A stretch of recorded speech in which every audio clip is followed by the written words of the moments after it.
My name is Jake, and if I ever had any doubts about where I stood in my family, they were erased the day I found out about the will.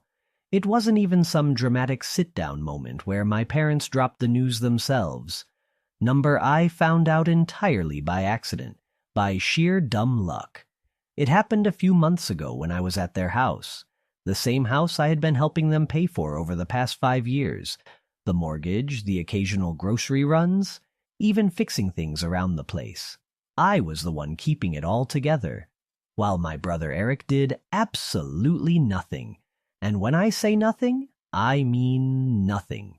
No job, no responsibilities, just lounging around waiting for life to hand him everything on a silver platter, which apparently my parents were all too happy to provide. That day, I was helping my dad with some paperwork because, as usual, neither of them could figure out how to do things themselves. He had asked me to scan some documents for him, a bunch of legal and financial stuff, and I didn't think twice about it until I saw it. A folder labeled Estate Plan and Last Will and Testament, sitting right there in the stack. Now, I don't normally snoop, but curiosity got the best of me. After all, I had been the one making sure they kept a roof over their heads. It wasn't exactly out of line to wonder how things were set up for the future, so I opened it. And that's when I saw the words that made my stomach drop. Everything, and I mean everything, was going to Eric. The house, their savings, their assets. Not a single mention of me, except for some generic lines about loving both of their sons equally. Yeah, sure, equally. That's why they made sure their golden child would inherit everything, while the son who was actually keeping them afloat didn't even get a footnote. I felt like a fool. Here I was, bending over backward for them, making sure their bills got paid on time, making sure they never had to worry about food, while they sat back and planned for a future where I got absolutely nothing. And Eric? He wasn't just lazy. He was entitled. He never lifted a finger to help them, never contributed a dime. But he had somehow convinced them that he deserved it all. Maybe because he was the younger son. Maybe because they always babied him. Maybe because he knew exactly how to manipulate them. Whatever the reason, they had made their choice. I sat there staring at the paper, my hand shaking with rage and betrayal. How long had they planned this? Had they always intended for me to just be their free financial safety net with nothing in return? Did they ever even appreciate what I did for them? I don't know how long I sat there until my dad noticed I wasn't scanning anything. "Hey, Jake, what's taking so long?" he asked, walking back into the room. I didn't bother to hide the will. I held it up and looked him dead in the eye. "So this is how it is?" I said, my voice calm. "Everything to Eric? After everything I've done for you?" My dad's face went pale for a second, but then he sighed like I was just some little kid throwing a tantrum. "Jake, it's not what you think," he muttered. "Really?" I snapped. "Because it looks pretty damn clear to me. I've been paying your mortgage, helping with groceries, fixing up the house, while Eric does nothing. And you still decided he's the only one who matters?" He looked uncomfortable, but instead of explaining himself, he just muttered, "It's complicated." That was it. No apology. No attempt to justify it beyond those 2 useless words. Just a weak excuse and an expectant look, like he was waiting for me to drop it and go back to being their personal ATM. I should have walked out right then, but I wanted to hear it from both of them. So I called out for my mom. When she came in and saw the will in my hands, her reaction wasn't much better. She at least had the decency to look guilty, but the words that came out of her mouth made my blood boil. "Jake, honey, you don't need the inheritance," she said gently, like she was doing me a favor. "You have a good job. You're independent. Eric, well, he struggles. We just want to make sure he's taken care of." That was the moment something inside me snapped. They knew exactly what they were doing, and in their minds it was completely justified. They had spent years enabling Eric's laziness, and now they were planning to reward it by handing him everything, while I was tossed aside like an afterthought. I took a deep breath, clenched my jaw, and set the will down on the table. Got it, I said, my voice eerily calm. Glad to know where we stand. Then I turned and walked out of the house, ignoring their protests as I slammed the door behind me. They had made their decision. Now it was time for me to make mine. I didn't go back to their house after that. I didn't call. I didn't check in. For the first time in years, I let them handle their own damn problems. If they needed something fixed, they could figure it out. If they needed groceries, they could find their own way to the store. And most importantly, if that mortgage bill showed up, I wasn't the one paying it anymore. The silence lasted about 2 weeks. At first, I think they assumed I was just pouting and would come crawling back like always. Maybe they expected me to cool off and apologize for daring to question their decision. But as the days kept passing with no word from me, and more importantly, no financial help, you could practically feel the shift in their attitude. Then one afternoon, my phone buzzed. Dad had texted, "The property taxes are due." That was it. No, "Hey, how have you been?" No, "Sorry for what happened?" No, "We appreciate everything you've done." Just a cold transactional message, as if I was still the walking wallet they could tap into whenever they pleased. I stared at the screen for a moment, almost amused at how predictable they were. They really thought they could just demand money like nothing had happened. That I'd keep playing my part as their financial safety net, even after they made it clear I was disposable. I calmly typed back, "I'm sure Eric will handle it since the house is his and all." It took exactly 5 minutes before my mom called. I let it ring. Then another text came through. "Jake, please don't be like this. We need to talk." Oh, now they wanted to talk? Now that their bills were piling up and reality was finally slapping them in the face? I waited an hour before replying, "There's nothing to talk about. You made your choice. Now you can live with it." I figured that would be the end of it for the day. I had made my stance crystal clear, and there wasn't a single part of me that felt guilty about it. But then Eric decided to chime in. His text came late that evening, and the second I saw his name pop up on my phone, I knew it was going to be something obnoxious. Sure enough, when I opened it, I was greeted with pure entitlement. "Dude, why are you being such a drama queen? It's not a big deal. Just help them out like you always do." I nearly laughed. Not a big deal? He really thought I had no right to be mad about this? I typed back, "No. I think you've got it covered since you're the favorite and all." A minute later, Eric replied, "Oh my God, are you seriously mad about the will? Grow up, man. It's just money."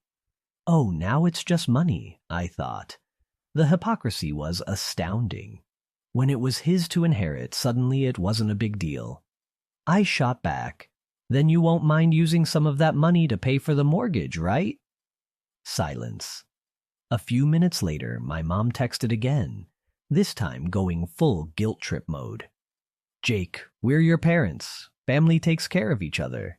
We did so much for you growing up, and now you're just abandoning us?" I had to take a deep breath to stop myself from throwing my phone across the room. Abandoning them? I had spent years making sure they never had to struggle, all while they coddled Eric and rewarded his laziness. And now that they finally had to deal with the consequences of their own decisions, I was the bad guy? I wasn't falling for it. Not this time. I responded, "You made it clear I wasn't part of the family when you left me out of the will. Now Eric can take care of you." I could practically imagine my mom gasping dramatically at that. She always had a flair for playing the victim, even when she was the one in the wrong. A few minutes later, my dad sent another text, and this one had me seething. "We're not asking for much, just enough to cover the mortgage for a few more months until we figure things out. Don't be selfish." Selfish. That word made my blood boil. I had been bailing them out for years, sacrificing my own money, time, and energy to make their lives easier. I had done everything a good son was supposed to do. And how did they repay me? By making sure I got nothing in return. And now, when I finally stood up for myself, I was the selfish one? I clenched my jaw, took a deep breath, and typed back, "No, I'm done." Then I turned off my phone. They had made their choice. Now they were going to live with it. The silence lasted a day. I knew my parents wouldn't give up that easily, but I wasn't expecting what happened next.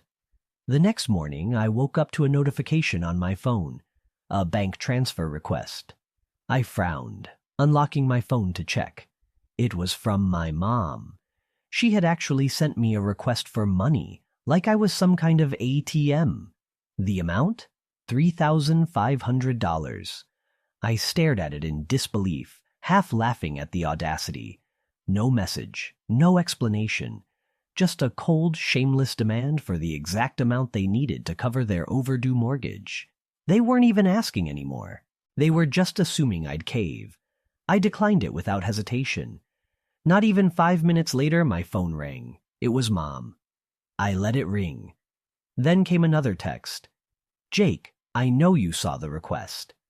Why did you decline it?" I took my time before replying. Because it's not my responsibility.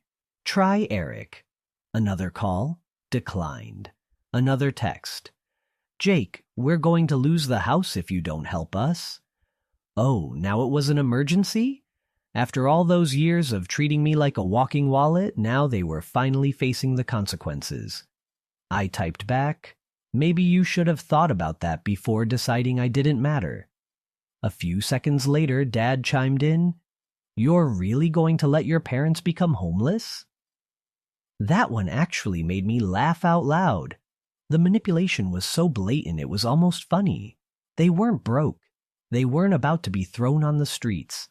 They just didn't want to dip into their own savings because they were so used to me covering everything. I ignored them for the rest of the day. That night, another text from Eric.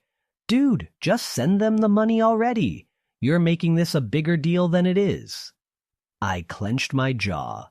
This entitled little prick really thought he could lecture me? I typed back, "You mean the same money you're inheriting? Why don't you send it?" His response came fast. "You know I don't have that kind of cash right now." Oh, so now it was about affordability? He was perfectly fine with me draining my accounts, but the second it was his turn, suddenly he had nothing to offer. I replied, "Guess you better figure it out then, bro. You're the one they chose." No response.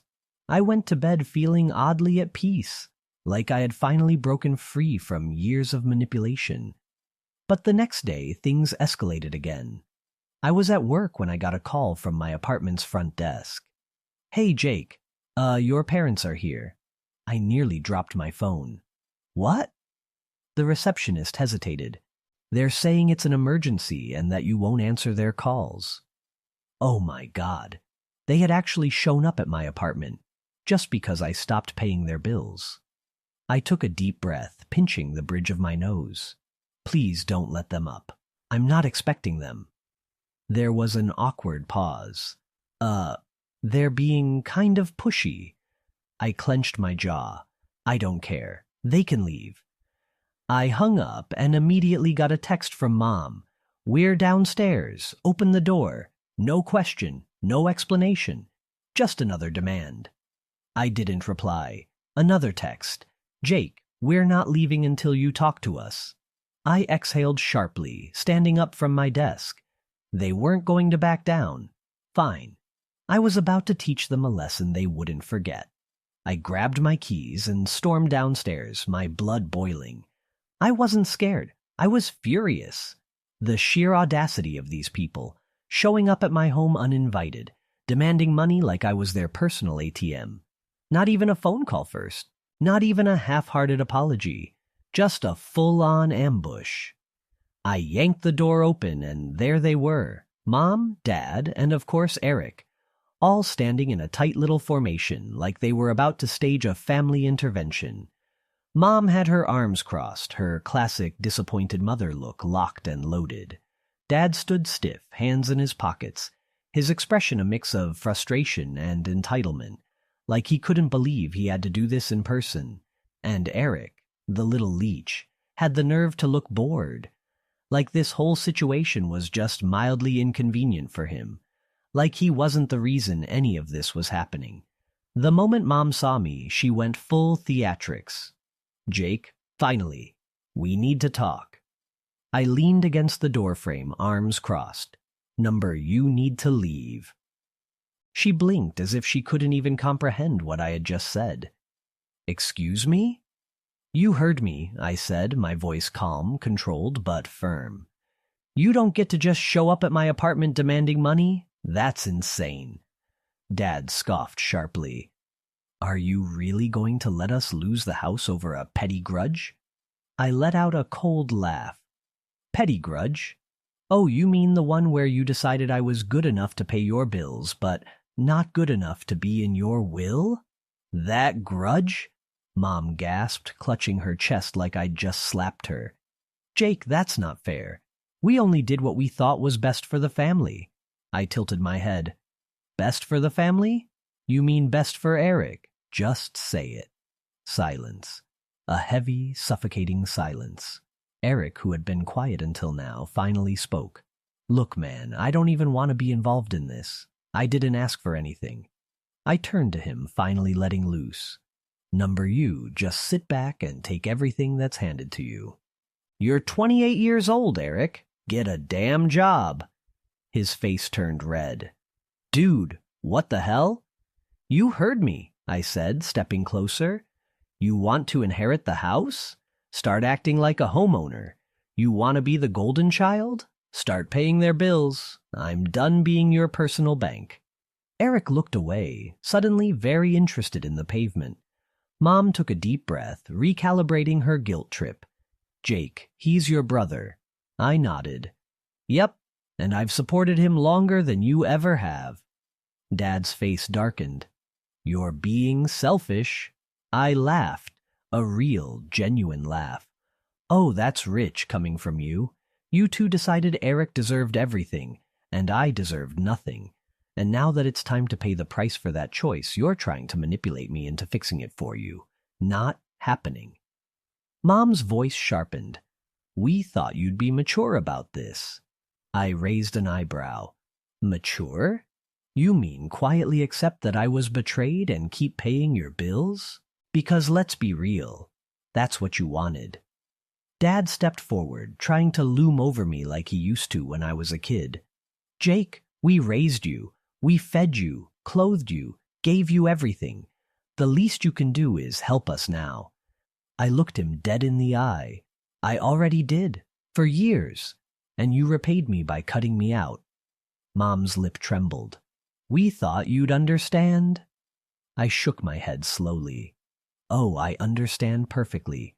I understand that I was never family to you, just a paycheck." Another long, suffocating silence. I turned to Eric. "And you? What's your excuse? You've had years to grow up, to get your life together, to contribute. But you didn't, because you knew they'd take care of you. And when they're gone, you just expect me to step in, huh?" Eric finally snapped.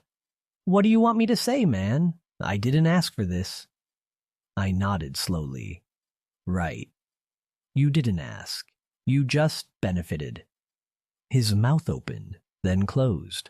Nothing. He had nothing. Mom tried one last guilt trip. "Jake, we're family. Family takes care of each other." I stared at her for a long moment before answering. "Exactly. So why didn't you take care of me?" She froze. No words, no comeback, nothing. I let out a slow breath, feeling lighter than I had in years. "We're done here." I turned and walked back inside, closing the door behind me. Before I even made it back to my couch, my phone buzzed. A new text from Dad. "Wow. After everything we've done for you, you're really going to abandon us?" I smirked and typed back, "No. You abandoned me. I'm just finally accepting it." I hit send. Then I blocked their numbers. But I had no idea that blocking them was only going to make things worse. It didn't take long for things to spiral out of control. Less than a day later, I started seeing posts on Facebook. My parents had never been the most tech-savvy, but they sure knew how to air their grievances online. especially when they were feeling self-righteous. At first, I thought it was just them being dramatic. That was their go-to move, airing out family drama for everyone to see. But the longer I scrolled through their feeds, the more I realized this wasn't just about me not helping with bills anymore. The posts were disguised as family love, but they were thinly veiled shots at me. Mom had posted something like, "I didn't raise my son to be so selfish. True family helps each other, no matter what." A few of her friends commented, saying I was a disappointment, that I was out of touch with what really matters. Then Dad chimed in with his own post. "So-called family should never turn their back when you need them most. We gave everything to our children, and this is how we're repaid. My son, who should be helping us in our golden years, has chosen to abandon us." He even tagged me, adding a passive-aggressive, "I hope you're happy," at the end. But the real kicker came from Eric. I should have known he'd get in on the drama. He shared a post full of lies. Some people think family is just about money. They don't understand that family is about love and sacrifice. I'd do anything for my parents, but some people just don't get that. They're too wrapped up in themselves to realize true love is about helping those who raised you. He even threw in a jab clearly aimed at me.